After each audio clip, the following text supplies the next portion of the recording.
Hey everybody, and welcome to Junior Level 3. We're going to be taking a look in this short video at the first couple of pages of your binder so you can see how this new course is organized. If you've been with G4 for a little while, you'll notice that this is a very different format. It's very much broken down to smaller detail, which is great. So let's take a look at the first page. So your first page we're going to look at is the contents page, and here you'll see a list of everything we're going to be covering at Junior Level 3, from your picking to your chords, rhythm, reading, playing songs, arpeggios, scales, etc., like we've done before. Now with this one you'll see that on the left hand side there is a checkbox. So as opposed to the previous levels where we've had checklists, this time we're going to be checking off at the page level, so that's where we're going to keep track of our progress. Okay, so take a look at that. That's all the things we're going to be covering. So the next page is the familiar practice log, and this is laid out as before, one column per month. The days of the month listed down the left hand side, 1 through 31. You have two columns. One is MINS for the minutes you practice per day, and next to that is the total. So you'll be entering the number of minutes you practice per day, and then in a total column counting them up and summing them up as you go through the month. Okay, that's your practice log. So the next page is a different one for you. This is your exercise checklist, and the first thing you're going to say if you look at this and you haven't seen one before is, oh my gosh, what a lot of boxes. And you're right, there are. There's 150 exercises we're going to get through at Junior Level 3.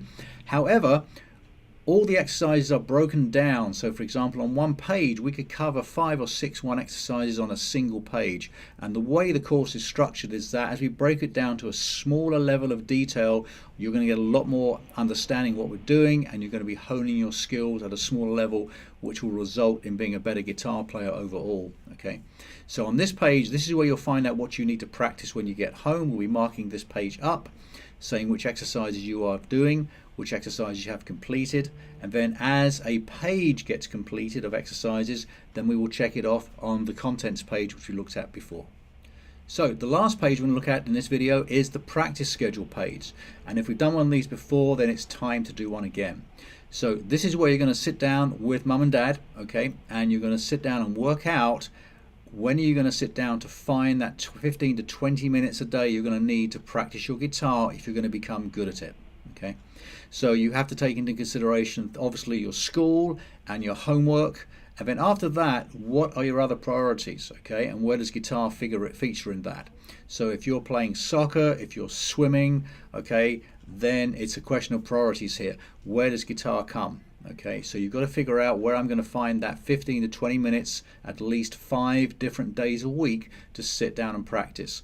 And what you're going to do is you're going to write down the time you start your practice, or you plan to start your practice, where it says start time.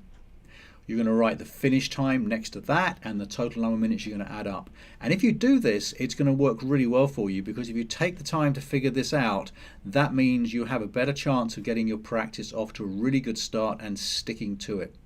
If you need help with that, or mum and dad need help with this, then just let me know and we can sit down together and go through it. Okay, so that's your introduction to Junior Level 3. If you have questions, then feel free to let me know.